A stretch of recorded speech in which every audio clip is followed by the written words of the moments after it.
பெரிய பொண்ணு பிரதீக்ஷா ஸ்கூலில் ஆனுவல் டே. ஸோ இவங்களும் வந்து டான்ஸில் இருந்தனால மருதாணி வச்சா ரொம்ப அழகாக இருக்கும் அப்படின்னு சொல்லிட்டு நான் மருதாணி நானும் ஹஸ்பண்ட் போய் பறிச்சுட்டு வந்தோம்.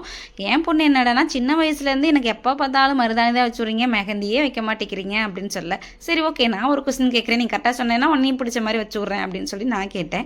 அதுக்கு சொல்லுங்கம்மா அப்படிங்க. மருதாணினா என்ன, மெஹந்தினா என்னம்மான்னு கேட்டேன். மருதாணி அப்படின்னா நீங்கள் புள்ளி புள்ளியாக வைக்கிறதா மருதாணி, மெஹந்தி அப்படின்னா டிசைனாக வைக்கிறதா மெஹந்தி அப்படின்னு சொல்ல. இப்போ என்ன உனக்கு மருதாணி மெஹந்தி தானே வேணுமா அப்படின்னு சொல்லிட்டு அந்த ஸ்டென்சில்ஸ் போய் ஃபேன்சி ஸ்டோரில் வந்து வாங்கினேன். குட்டியாக இருக்கிறது வந்து 1 20 ரூபா.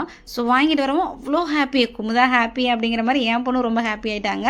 ஸோ இது ஒன்றுமே இல்லை, உரிச்சு அப்படியே ஒட்டிட்டு திருப்பி காஞ்சதுக்கு அப்புறமா எடுத்துறது, அவ்வளோதான். சூப்பரான ரொம்ப ஈஸியான மெத்தடாக இருந்துச்சு. நம்ம புள்ளி புள்ளியாக பார்த்து வைக்கிறத விட இது டக்குன்னு எடுத்துனா அப்ளை பண்ணிட்டு போயிட்டே இருக்க மாதிரி தான் இருக்குது. ஸோ 2 கையிலையும் வைக்கவும் அவ்வளோ ஹாப்பி ஆகிட்டாங்க. 2வது பொண்ணு வந்து எனக்கு அது மாதிரி தான் வேணும் அப்படின்னு ஒரே அழுக. அப்புறமா வந்து அட்ஜஸ்ட் பண்ணி கொஞ்சம் சிரிக்க வச்சு விட்டு அவங்களும் வந்து ஹாப்பி ஆக்கி விட்டாச்சு. ஸோ இது வந்து ஒன்றும் பெருசுலாம் இல்லை. இதை வந்து ஆனால் ஒரு தடவை தான் யூஸ் பண்ண முடியும், யூஸ் அண்ட் த்ரோ அப்படிங்கிற மாதிரி. பட் நான் வந்து இதை எப்படிலாம் யூஸ் பண்ணிகிட்ருக்கேன் அடுத்து அப்படின்னு சொல்லிட்டு நெக்ஸ்ட் வீடியோவில் உங்களுக்கு காமிக்கிறேன். இதை தூக்கி போட்டுறாதீங்க நீங்கள் வச்சுருந்தீங்க அப்படின்னா.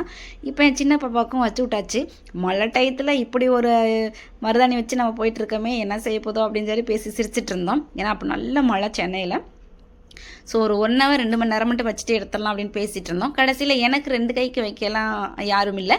ஸோ அதனால் வந்து நானே ஒரு கையில் மட்டும் வச்சுட்டு அப்படியே தூங்க போயிட்டோம்.